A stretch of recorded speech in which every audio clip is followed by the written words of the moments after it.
Hey, it's Joey Balladonna here from Anthrax, and this is SAGAS. Well,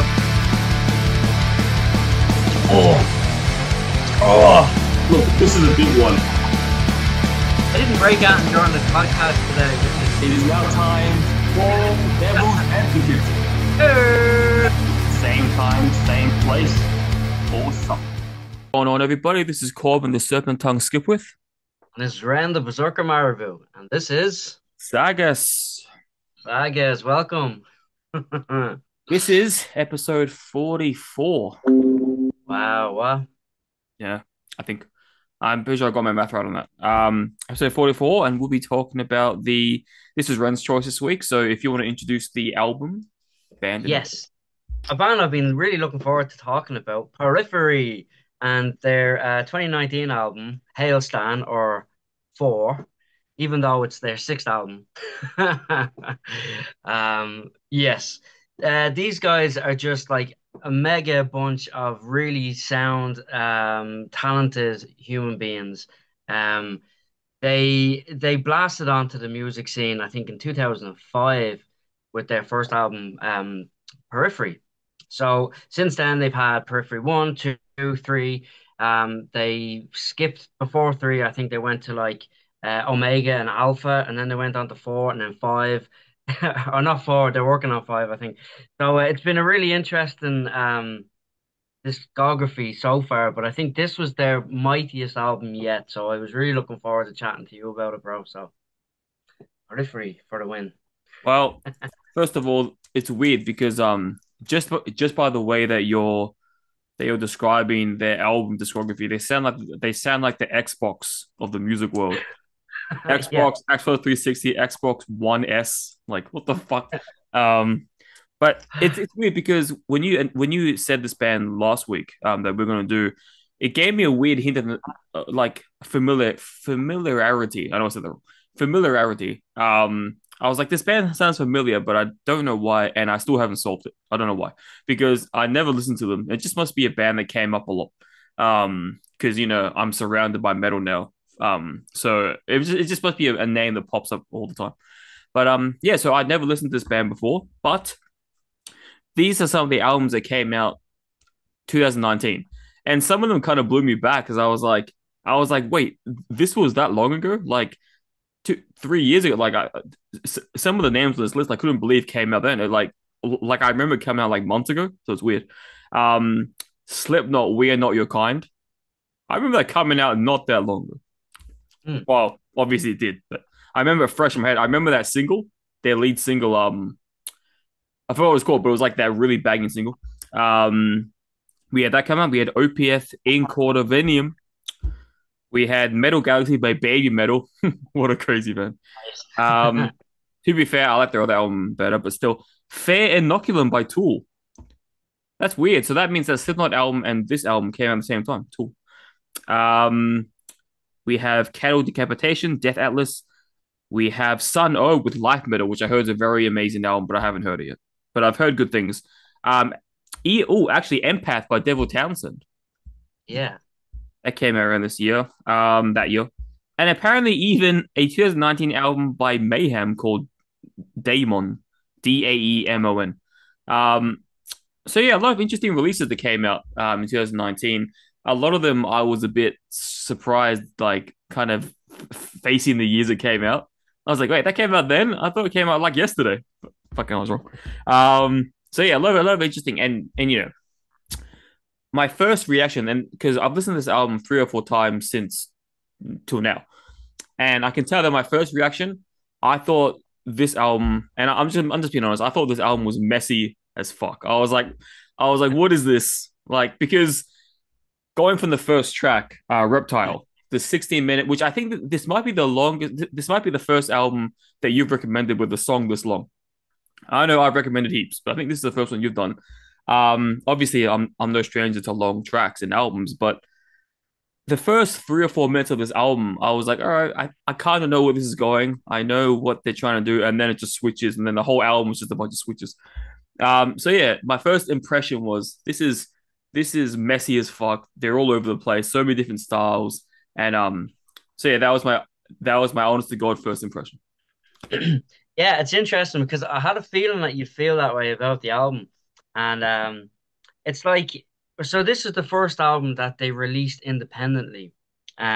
Because they were with oh geez, I can't remember now. Sumerian, that's what it was. Sumerian Records, up as far as 2018, and they left the label and they said that they were gonna go ahead and do it themselves.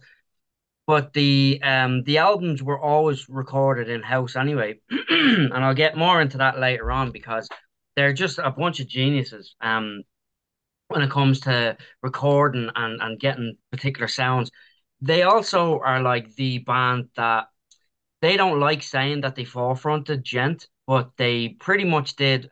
There's an English band called Sick who really inspired Periphery. If there was no Sick, there'd be no Periphery. They kind of got the ball rolling with that progressive metal sound. But the yeah, so they released this album on their own label that they've recently started, well, 3, 4 years now. Three Dot Records, it's called. Which is funny because it sounds like a phone, doesn't it? Like you were saying, the new Three Dot record label. Um, yeah, so it's basically they had a bass player in the band for years called Adam Nolly is his nickname, and he was always the producer and the mixer on all the albums. Um, and he's left the band, but he's still in the band, and he still works closely with the band and records all the bass on the albums, but he's not in the band. So he's still a really intrinsic part of the band that they couldn't do without because his signature bass sound is just beefy as fuck. So they couldn't let him go. So I think he's just on a live and the business side of things, he was too busy because I think he does a lot of recording work and stuff. Um so yeah, but when it came to the engineering of the guitars this time, Nolly took a step back and Misha, the guitar player, who's one of the founding members, he took on the engineering role. And anybody that knows about Periphery will know Misha he's a bit of a I wouldn't say like they're all stars in themselves. They all have their own individual work lives outside of Periphery, which I'll hit on later on as well. But Misha is a prominent member of the guitar community, let's say, and yeah, so he was like, "Oh, I didn't want to have to do the engineering on the album, but." I went for it, and he's usually more into the creative side of things. But I thought it worked really well. They spent a long time. This was their longest album, I think, to take. I think it was like a year, and yeah, so they spent a lot of time working on specific sounds. That I'll get into later on as well. But you know, that's what I think. That's why it is a little bit more uh diverse. I'll say diverse instead of messy. You know, I was just gonna say if you had finished that sentence you were saying of they're all a bunch of if you had ended that sentence with cokeheads, I wouldn't be surprised.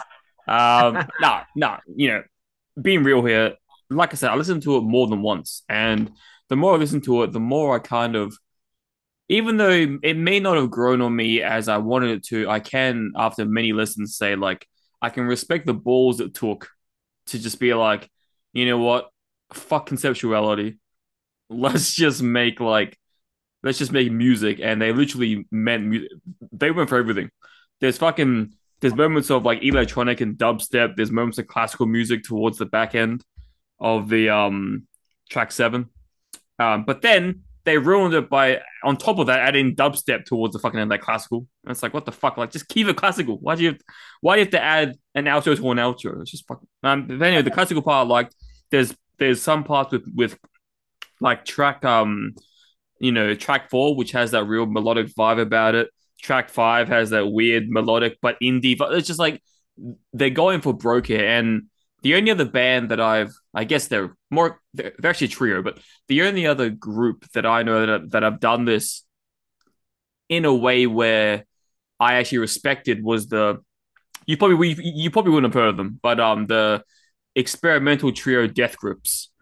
they're three dudes, singer slash rapper, and then instrumentalists, and they add every sound under the sun into their albums. And for some reason, I like that. But I'm only realizing now it's like a weird wake up to me because I'm only realizing with this album how much I don't like experimentation that much. Like I thought I was real open. I honestly thought this whole time I thought of myself as an open guy.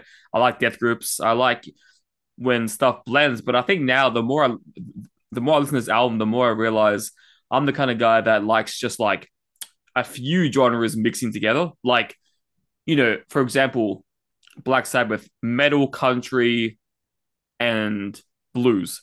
Or Led Zeppelin, the same thing, metal, country, blues. I think, if it's a certain amount, like a few, it's like, all right, you can blend that. That's cool. But I think when a band goes this over the top, I don't really know how to feel about it. But like I said, I respect the balls it must have taken to just.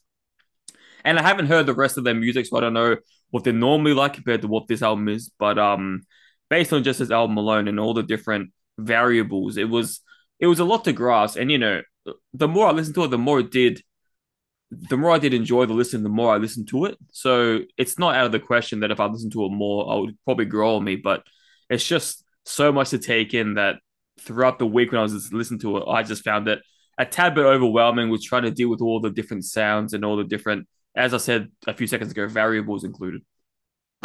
Yeah, I mean, like that's what I said at the start. I was like, I'm interested to see what you thought because I think if we jumped into Periphery from the start, the first or second, or my favorite is Periphery 3, um, it probably would have made more sense. I think it's kind of like something that you have to get an acquired taste to understand all the subtle nuances and stuff, and their writing process. They went for what they call is this is their version of like a polarizing album. They wanted it to be something that just people weren't expecting from them, but they done it in a really subtle way. Like even the title, "Hail Stan," right? It's like it's. I know it's slightly annoying because like I think what the boys were trying to do was they were trying to say "Hail Satan," but they didn't want to be too direct. And it's the same with like the burning churches. I think one of the tracks. But they spelled the U's with a V to make it less obvious. And another track I'm going to talk about later on that they kind of delved into something a bit more of a polarizing topic, but did it in a subtle kind of way. Um, but yeah, it's because like they have for years had this direction as a band and this influence, and they don't want to deviate too much. And they spent a year working on this, and lyrically, Spencer spent I think maybe three times the amount of time he had. I think he usually had about 2 to 4 months or something like that. This I think he had like 6 months, 7 months to work on his lyrics. So the lyrics are a bit deeper. They're not about him necessarily, which is usually where he goes. He tried to write outside of his usual comfort zone, which is really interesting. But the other cool thing is that the three guitar players, this is where I think the sound gets a bit mishmashy in if you've not listened to them before. You've got the three guitar players. You've got Misha, uh, who has just this unrivaled ability to write genty riffs, big, massive time shifting riffs. And then you've got Mark Holcomb, who's a absolutely amazing guitar player. He gets this intricate kind of picking style stuff, and you can really hear on the record when he's thrown in a bit. Like there's another song later on I want to talk about that's distinctively Mark playing style, and then you've got Jake Bowen. He's the other guitar player. So the three really wicked guitar players, and they sit in a room and they just bounce ideas off each other. Like Jake might have a riff and then Misha will take it on. And I love that. It's a real organic way of writing, even though it's very computerized. Their world of recording is very computerized because you don't even record together. They record the guitars for this album. The three boys were in like me. It looked like Misha's home studio, which is really kitted out, like fully kitted out. And then their drummer Matt went over to Utah. They're all living in different states or something, but he went to Utah to play record in a place. Oh, sorry, no, Baltimore. In Magpie Studios, and he got all the drums down with the bass player, the bass player of the band, and he done all the engineering. So they worked on the rhythm section, basically, them two boys. And then Spencer went to a studio called Oceanic Studios to work with a guy called Ernie, who's worked on pretty much all of their records before, all the vocals tracking. He's done it, and it's really interesting how they write organically, but yet they do it remotely. Then in the end, it's just I think that's what makes it so diverse in sound is because all the different inputs from all over uh different stations, you know. So I think that's just a really interesting fact. But the I think the stand thing is to make it subtly polarizing. That's all I'm gonna say about that. Let's see. I can't shake this vision on my head. Like to me, this makes sense. Like imagine the band rec- in the process of recording this album. Let's just say the first song. In the first 4 minutes of the song, the band's like, we're playing, I don't know, metalcore. We're playing metal, and then all of a sudden, oh, let's do some dubstep. Oh, let's do some electronic. That like it's just fucking to me that makes sense. And at least the band I mentioned, Death Grips, they do drugs. That makes sense. Like I get that they're honest about it, but it's just like I don't know. I can't help but picture that. And then the album cover. What should we call it? Hell Satan. Call it Hell Stand. It's just like fuck. Like, but yeah, like all joking aside, it does have some interesting, like I said, interesting combinations. Like track 6, for example, has some cool like I guess you could call it choir-like vocals in between the verses, and then the piano keys towards the end. So I mean, because it's like I think, and kind of going back, fucking probably months now. The how back when we were talking about Empath, it to me Devil Townsend. It's just like it's weird to me that certain artists can pull off weird can pull off like I mean this album's not weird, but like can pull off such diversity without it sounding off. I don't know what it is. Like there are certain bands like Devin Townsend, System of a Down, they can pull off sounding the way they do, but it doesn't sound off. It just sounds like that, but like it doesn't sound over the top. It doesn't sound messy. It just somehow works. And I just think it takes a certain artist to do that. And obviously, yeah, as you said, it probably if I went back to their past discography and listened to this, maybe this was the wrong album for me to go dive deep into because I'm just like, what the fuck? Like I'm diving deep into this fucking cocaine inspired world for sure. But yeah, so it's just I guess it's a lot to take in, but it doesn't mean I can't see. That's the thing. If weirdly enough, I think if I heard these songs hypothetically, if they were released as singles, like if the whole album was released in singles like once a week, and I heard it, I'd be like, oh shit, but like because as singles, they're all really good for the most part. There are singles, they're all interesting, they're all groundbreaking in their own way. But I think when you try to put so many different variables into one album, it's just like sometimes it can come off a bit messy. And I just feel, for me personally, that's just how it comes across here. But and I mean, hey, you got track eight, which is Sentient Glow. I don't know why I'm trying to name them now. I've just listed 5 tracks that no name.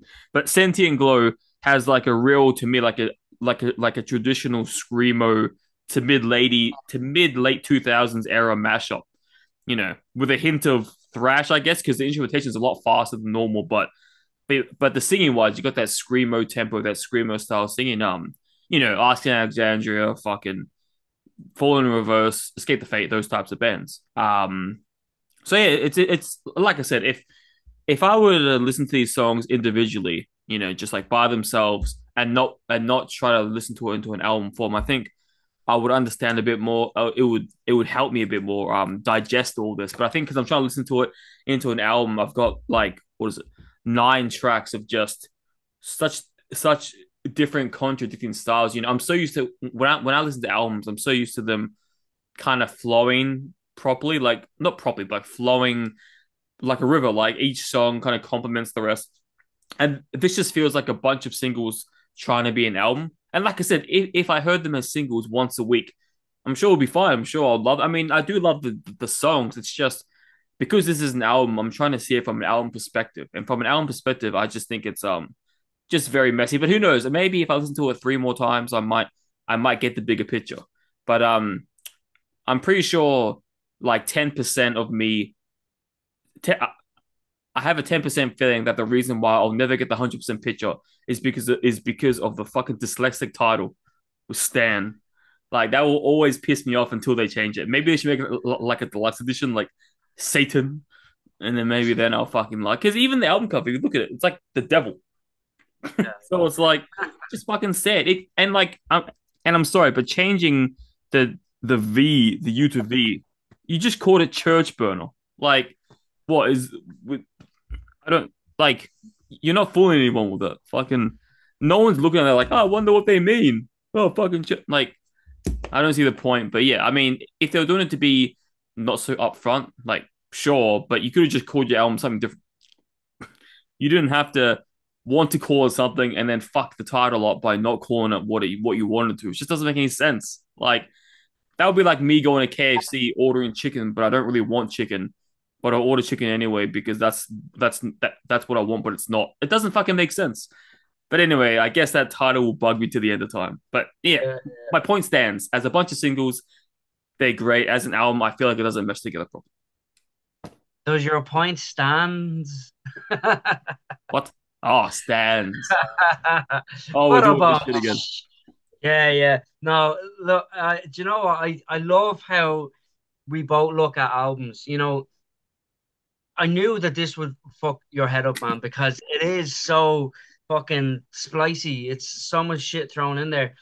But I love the. I mean, I can handle that a little better. I think maybe because I've listened to all the stuff before. But it's interesting that you mentioned Devin Townsend because the producer who done all the orchestral stuff on this album, and I think two or three other albums of the boys as well, is called Randy Slaw.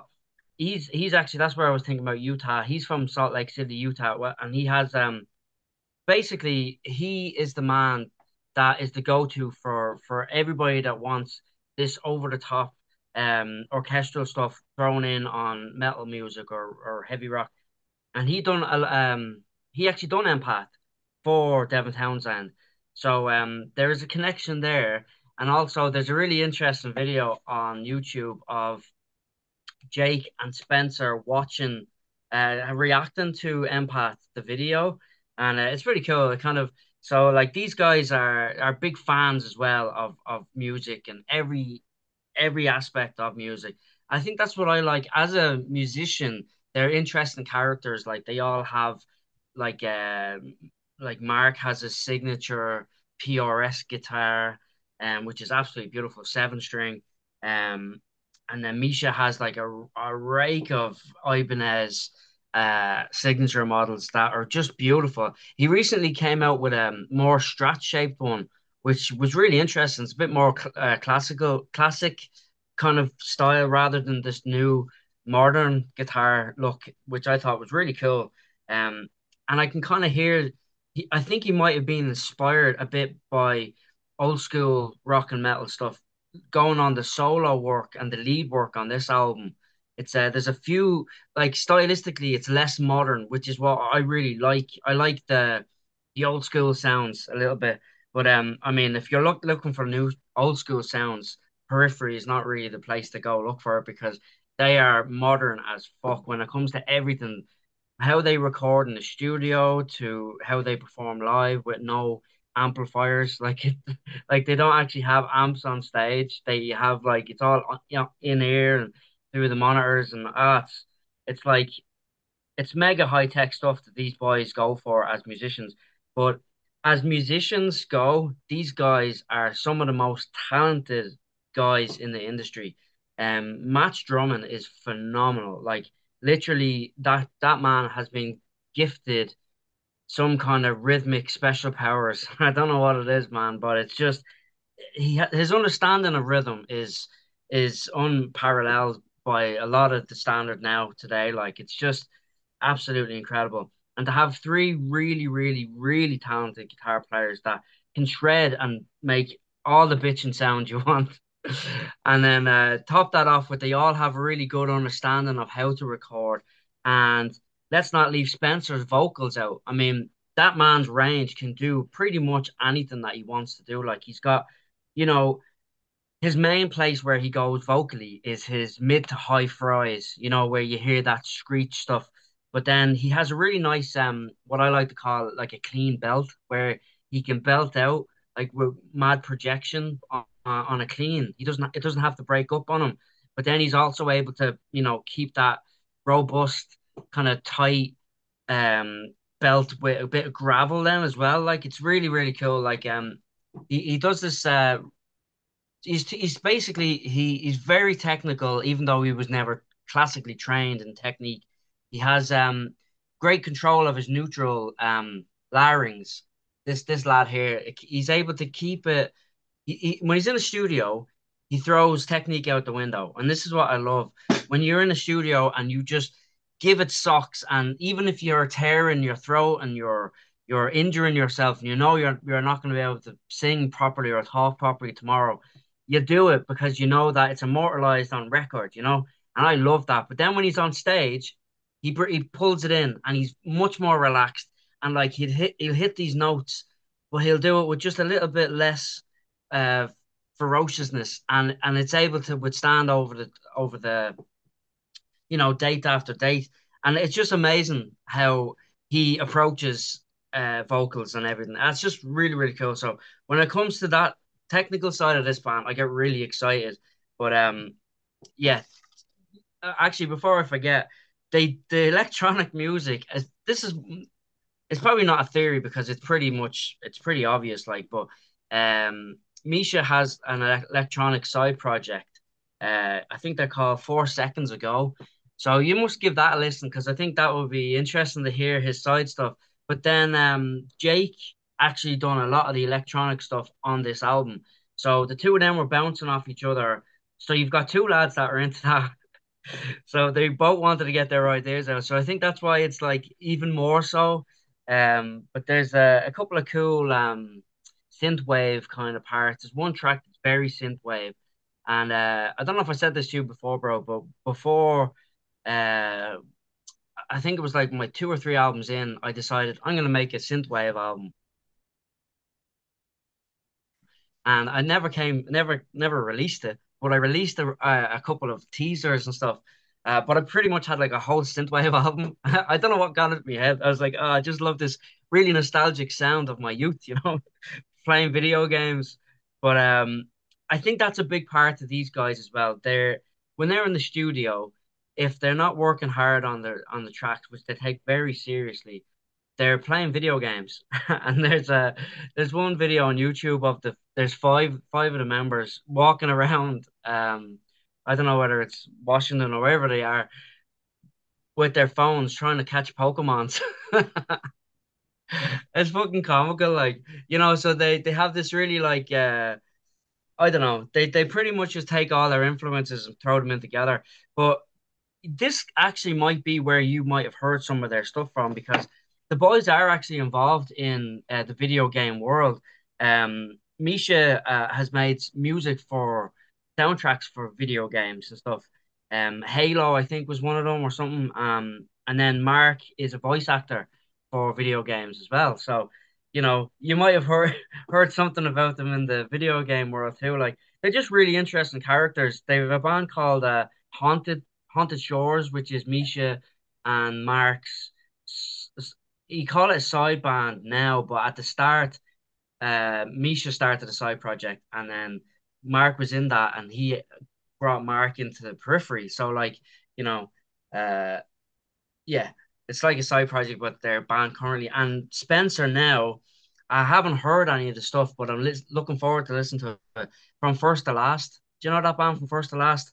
He's singing for them now, so I haven't heard what it's like. I just remember Skrillex was the original Yeah, singer yeah. of them. Oh, I know So them. yeah, I'd be interested to hear what Spencer's vocals are like in that mix. Like, because they're a really good band too. So yeah, there's loads of really cool, interesting facts about these boys. And Misha loves supercars. So if you're into supercars like Lamborghinis and shit, go onto his Instagram and watch him driving around in big fuck off cars. Like, I definitely know nothing about cars. But um, two things. Number one, are you wearing a dress shirt? I'm in a jumper. Look With, at your dress shirt. Um, yeah, I look smart, right? yeah. I was For like, what the once. fuck? But the second thing, as you were talking about your infamous synth album and shit, you should add that stuff to the Patreon. Oh yeah, that's I'm actually a good saying idea. not not just that, just like any idea you have that you can't put for the Berserkers, just put the Yeah, Patreon, yeah, that's all I'll do. and then we can hear a non-Viking side, the Yeah, real man. secret side of Red Mary. Yeah.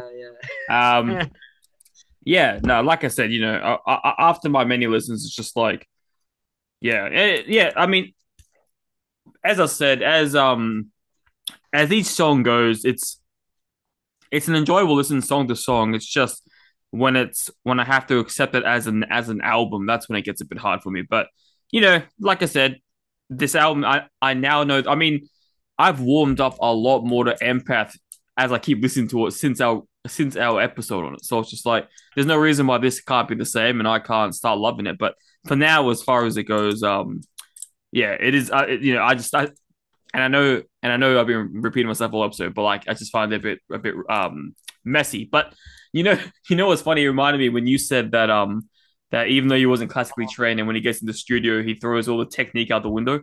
It reminded me because last night I was watching I'm sure metal fans should be familiar with the show Metal Apocalypse. I sent you a video of it of Yeah. Nathan Explosion like being a dick to his band, but there's an episode where they're forced to play acoustic instruments because they accidentally woke up an ancient demon that like destroyed all electricity, so they can't use electric equipment. So they have to use ukuleles and shit to put this into sleep. And it's funny because like the whole band's like, Nathan, the lead singer, he's like, oh Nathan, this is probably a bad time to bring this up, but we never learned how to play or read music. And Nathan's like, what the fuck have we been doing this whole time? And he's like, oh, we've just been guessing. It's just like, it's pretty funny thinking about it. Like, they just go into the studio and just make this magic without even knowing what they're doing. They just fucking and like I thought about going to the studio, throwing out all technique and just Yeah. making sounds, and it just comes out good. Like just the idea of that. But it was a funny thought that reminded me. But yeah, but no, like I'll be interested to one time or another just go back and see what their stuff's like before this, and I mean if it sounds a bit more stable, then obviously I'll probably be a fan. And yeah, in the future see if they've because this is Periphery 4, so I can't wait for the new album Periphery 7 Part BC. I'm sure it'll sound fucking amazing. And yeah, can't wait for that. Yeah, sick. I just maybe we should do an earlier album, maybe later on in a few months' time, and revisit and just see if how you feel about something else. Like, but yeah, man, I dig on these boys. Their whole attitude towards music, and they just seem like they're in it for the right reasons, and they're writing from the heart and for the love of music. Like so. Track wise, you've got some really sick tracks. Satellites is one of those tracks that you're not expecting. It's just one of the, they love throwing the atmospheric. There's a lot of emotions in even though there's like a shit ton of different instrumentation, they always make sure that they write something that hits the heart. Like there's depth in it too. It's not just this is one thing about these boys is they're very technical, but they're not technical for the sake of being technical. They actually want to write good songs, and if they're simplistic songs, they're just as happy to write them that way too. So that's why I think they're excellent. Nice. Well, our time is for sponsors. So, you want to get your sponsor out the way? Yes, I would love to give Skull Strings a shout today because I was changing my strings earlier on, and I was like, these boys are amazing. They make the best guitar strings for heavy guitar players. So if you're looking for strings this Christmas, get onto your favorite Skull Strings uh, purchaser. I'm Wow. telling you, man, I need to get a job selling stuff. Like, I mean, like, I'd be on that, those TV shows where they like sell shit. I'd be like, get it, it's good, you'll like it. I don't think the answer is you bankrupting companies. I It's think good stick stuff, to like. what you're kind of good at music, and try your best with that. Okay, well, I'm gonna just shout out two today. So we got Viking Trinkets, which we both have on, I think. Get mine out. Viking Trinkets, amazing jewelry, New Zealand-based company. They have amazing bands, chains. Yep, and it has the two heads, which has some Viking meaning, which I'm sure Ren knows more about than me. Um, yeah, it's called. I'm pretty sure it's the Hammer of Major. No, the Fenrir. I don't know how to say it, but the Fenrir, model. So two wolf heads and the hammer. It's really good. It's you can wear it 24/7. I wear it even at work. I wear it in the shower. I wear it everywhere. So I wear it when I sleep. I never take it off. So, and I'm a big fan of jewelry. I've got fucking my little rings. There's a store in Australia. I doubt it's in Ireland, but there's a store called Culture Kings.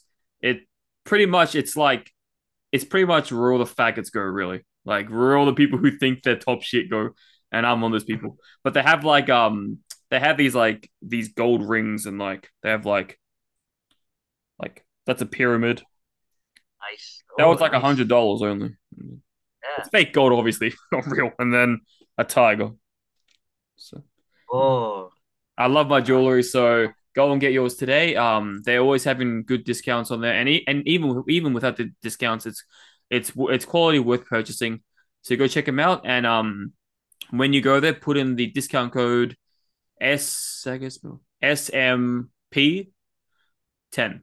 and get yourself a 10% discount, and tell them that the SAGAS Metal Podcast sent you. And last but not least, of course, we need to shout out Josh Freeman, aka There's Only One Elvis. We can't think of enough for all the merch he's been doing for us. The UK one will come soon. He's told me, so that'll be good. You'll get yours soon. But pretty much the designs we have right now is short sleeve, long sleeve, and jumper or hoodie, depending on which part of the country. I was talking to someone and they're like, "What the fuck's a hoodie?" So I have to tell them it's like jumper. Anyway, the hoodie, what I'm wearing, fucking hoodie. And it says "fuck work, listen to Sagas," and then at the back it has our logo. I brought it on the show before. Super sick. The link is now in the description when I post it on YouTube and Spotify. So go check him out. Go check out his music. His new album's coming out in January. Super excited. I even made an ad for him, which he posted about. So I'm sampling some of his music. He's really good. I now do a Patreon podcast with him called Black Static, where we talk about movies. Only one episode has been done so far, but more to come. And he's a fun guy all around and definitely a hard worker. He says he gets up at 2 a.m. every morning because he's a military brat. Those were his words. I'm not sure if he's been to the military or if he just likes their style. I don't know, but either way, that's pretty badass. So yeah, go check out Josh Freeman. There's only one Elvis. His side band Motown, I think. Motown? Motown and Motown. I need to get the specifics on that. I'll link it below anyway. And yeah, check out our merch and obviously check out his merch because they're both incredibly bitchin'. All right. There's only one segment left for us, and it is none other than kick it away, the bro. devil's advocate. The devil's advocate.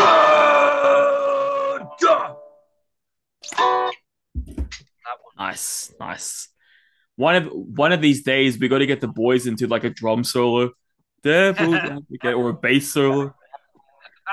We need a theme tune, a full theme tune. All right, I'm on it. That would be sick. Like just having the boys playing in the background. Cool. Devil's advocate. So I really regret that we didn't think of Devil's Advocate on the first episode because that was about your album. The shit I would have been able to say to you, this song is absolute shite. No. No shame. This song is fucking disgusting. No. Oh, no. So I'll start. I guess the Serpent Tongue has to start this. So for me, I'll start with best track. And this is gonna be so. Look, my the choice I wanted to choose for my best song was track number 7, which is Crush. Um, with all my heart, soul, and mind, I wanted to choose that as my best track. For I think the reason I brought up already, the cool classical part at the end. It's like Beethoven esque. It's fucking sick.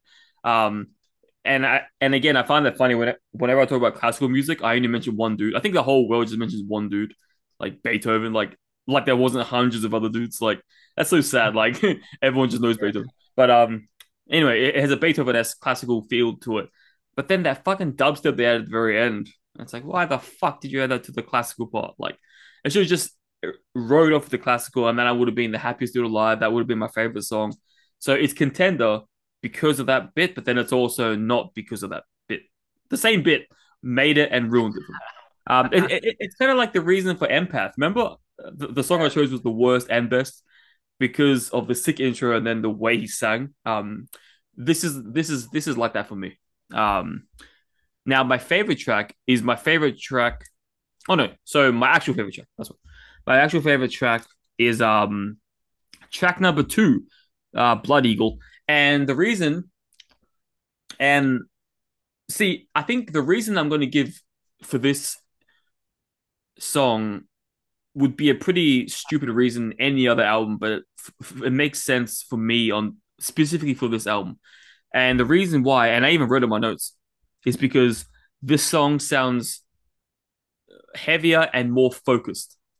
This song sounds like one style, and I'm like, yes, fucking just give me a normal song. And I hate saying that because I love experimenting. Sometimes I'm not joking. Sometimes I'll put headphones on and listen to get this. I'll listen to an hour of snake jazz.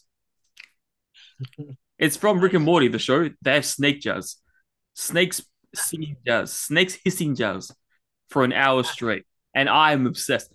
So I love my experimental shit, but it's just like for an album like this, I just wanted a break from all the weird. I was like, just give me a metal song, and so it after all my repeats, that song always gave me comfort. Like, okay, it was almost like a break from the craziness. Like, okay, this is a traditional metal song, cool. Um, and then I had that little breather, and then go back into it. So that's the reason for that. My worst song, I get it's weird because I mean, obviously I shit on that classical dubstep thing, but I don't think that's enough to really choose a worst song. But for me, and this might sound weird, but for me, worst song would probably be the final track 9, Satellites, only because I feel like, and maybe this is just me because obviously you spoke high praises about it, and I'm not saying it doesn't deserve that, but it sounded too much like the same vibe as the first track. It kind of felt like they they started high, epic, whatever, but then it just felt like they were trying to like because it's like you have an epic first track, such a random explosion of the meat of the album, track 2 to track 8, and then track 9. It just sounded like they were trying to just re up the same vibe from the first track to end it, and it's like weird because both their first and the last track are the longest songs on the album. So it's like, why? I don't understand why you wouldn't just switch it up more on the final track to make it that much like to hit that bigger outro. So it was just weird for me. Like I felt a bit let down. It wasn't a bad. The song itself wasn't bad. It's just I just felt like it just kind of plagiarized the vibe and the aesthetic of the first song in a way, kind of. So it was just like I was just a bit let down as well. And I guess, like I said, as singles, I can't really pinpoint a song that I hated. It's just I guess I have to mention the pet peeves, which is the song that let me down the most, which I guess was as the full song was unfortunately the outro. Nice, yeah. I mean, yeah, I totally get that. I mean, the track has this that like I said earlier on, atmospheric clean guitar stuff, and then it gets a bit. There's a nice shuffle drums in it and stuff, and then there's just pure heft at the end. But yeah, it is pretty much just tying in what's happened over the last hour. I think it's 60 something minute long album, so it's not short like. But yeah, my least favorite track would be Sentient Glow, only because I mean, it's a wicked track. Don't get me wrong, it's a really mega, really good track. It's just the one that doesn't spark my interest as much. It kind of kicks in with this like ripper kind of big beastly sound, but there's just not enough draw for me on the track is all. But what I've been dying to talk about the whole podcast is I went for the same track as you as my favorite song, Blood Eagle, simply because it's a fucking Viking song. So Blood Eagle, anybody that doesn't know, Blood Eagle is what they do, what they used to punish really bad folk. If they did something really bad, they slice you up the back and they pull out your back and you die. And it was a Blood Eagle. So that was a horrific way to kill somebody back in the Viking times, but only when they really, really deserved it. But the lyrics straight off the bat are all for me. It's the King of the North, the hammer force of Thor, show Valhalla glory, and then they speak about Odin and whatever else, and then they have pour out the tide of Valkyries. So pretty much it's like a big genty riff rock, full on in your face, heavy vocal song about Vikings. And I thought I was absolutely shocked when I heard that that's what these boys were writing about. And there's quite a lot of bits and pieces throughout this album where they mention the gods, and it sounds like it's anti-Christian, but it's not. These boys were only kind of writing fictionally, or factually, if you want to look at it that way, like something that had happened in the past. It was not their specific feelings. So I just thought it was really interesting that they went out. Spencer wrote outside the box of his usual, chatting about himself and how he perceives things. I went for something a bit different, and I think the gods would approve of this track. It's a little bit biased on the side of it's not really correct, less necessarily, historically correct, because the Vikings. This paints the Vikings as just brutal bastards, but there were some of them like that, but the Nordic people weren't all like that. So, but anyway, I digress on that one. There's no need to get into that. We'll save that for the Patreon. But this is just a bitchin' track though, man. And his vocals when he lands that like bloody goal, it's like a proper deep, guttural vocal, and then he's all these wicked fries. It's just there's a neoclassical kind of guitar lead in it as well, which is bitching. So, I could probably talk about the subtle, beautiful nuances of this track, but it's simply because it's a Viking song. Woo! No, and you're not gonna like that I'm about to say this, but because I'm currently caught up in binging God of War, fuck the Norse gods. Kratos can. Kratos, Thor's kids are fucking dicks. Thor is a dick. Odin, I haven't met him yet, but I've heard he's a dick. Yeah. So, Yeah, he's gonna fuck your Odin's gonna fuck your shit up, man. well, when I see him, I'm sure he'll be tough to beat. But is it true? And I'm probably getting this. I'm getting this definitely from the show Vikings. But is it so? It's probably not accurate. But is it true that if those bad men who get blood eagled, if they can take it without screaming, they can still get the Valhalla? Yeah, if they take it without making a sound, which is nigh on impossible, like really. I don't know if I don't think somebody that deserved that punishment would be able to, handle that. I think you're a weak person to commit the crime. You're not going to be strong enough to take the punishment. That's just my opinion. Well, I'm pretty sure the guy in Vikings took it. Yeah, he did. He did. Yeah, I remember that episode actually. He's actually a great actor. He's in a load of other Viking shows. Like over the years, he's forefront of that. But yeah, man, we should do an episode talking about the Viking TV show, even or because I've a rake of mates that acted as extras and stuff, but close up extras. The whole seasons up as far as the new one, Valhalla. I'm like, oh, there's me mate, there's me mate, there's me mate. And they're Now all we like, should get why them don't on you and go? talk about Vikings together. That'd be fucking sick. Yeah, man. Yeah, because I didn't go because it's I'm living at the top of the country now, and it's like 5-6 hours to get down to where they film it and stuff. So Yeah, you would I have been a just cool. get down. Yeah, maybe someday I might You make the should trip debut down. in acting. Shout out Sagas on the set. Yeah, yeah. And like I don't know if you can see, but I got my new shield over there. Yep, I see it. I have a nice new axe. Jesus Christ, I'm breaking everything here today, but I have a nice new. Let me just slide back here, grab my nice new axe that I have. Is that So practical? I can. This is a stage prop. Ah. So I'm going to be so that I can legally bring it into a venue. Ah, yeah. Nice. Well, So, been at least, at very least, this episode has been more focused than last week. Last yes, week's a yes, real just. I promise you. Well, at least on my end, I wasn't on drugs. I can't talk for Ren, but I well, you know the berserkers like the magic mushrooms now. I wouldn't. I wouldn't. I wouldn't put it past you guys. Especially Murderface. I'm sure he's on a few mushrooms. Just. Well, they are berserkers after all. Oh yeah, exactly. Yeah. Well, I did hear that Vikings. I think I saw it on Joe Rogan. He said that like apparently Vikings are actually high all the time and like berserkering, which is a Yeah, the scary berserk. thought. Yeah, Like it was. It thousands was of more. Vikings. Yeah, it was like a spiritual thing where they get into a trance-like state using psychedelics, and then go in and just axe up people. That's insane. I couldn't think of a scarier thought. Um, so the album I want to talk, I've already got one in my head. The album I want to talk about next week.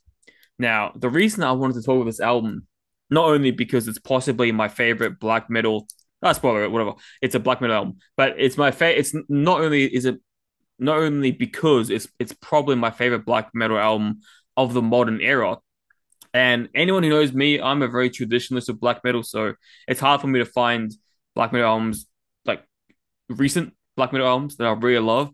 Besides bands like Behemoth and shit, they do it well. But I'm saying it's very hard to find bands and albums, and this album is one of those. And I've been bringing it up as a reference too often in the past few weeks that I feel like it just has to be discussed. We can get over and done with, and it's no longer a shadowed reference. We'll talk about it, we'll listen to it, and then anytime I bring it up in the future, we'll both know what I talk about, and it'll be great. So the album I want to talk about is actually the 2018, so a year before this album, 2018 album by one man band,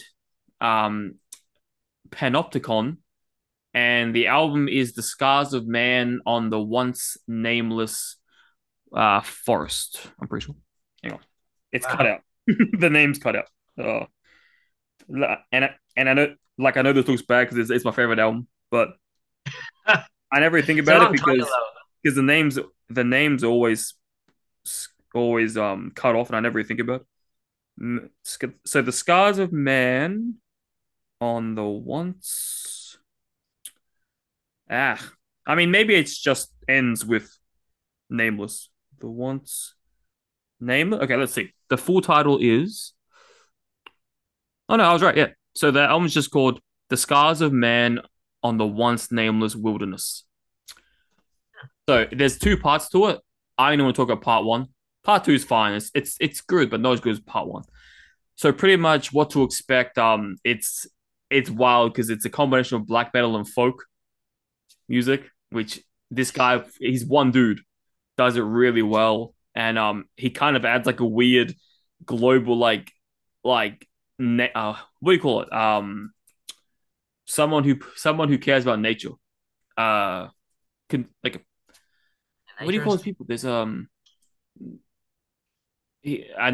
conservative, I guess, a nature conservative vibe to it as well. So it's really cool. It's like a whole bunch of different shit, and yeah. So I think you'll love it. It's a great album. I can't wait to talk about it. And I can't wait to revisit as well for this. It's a great metal album. Yeah. So that's what we're going to be talking about next week. Right. But until then, as we always say here on Sagas, Same time, same place.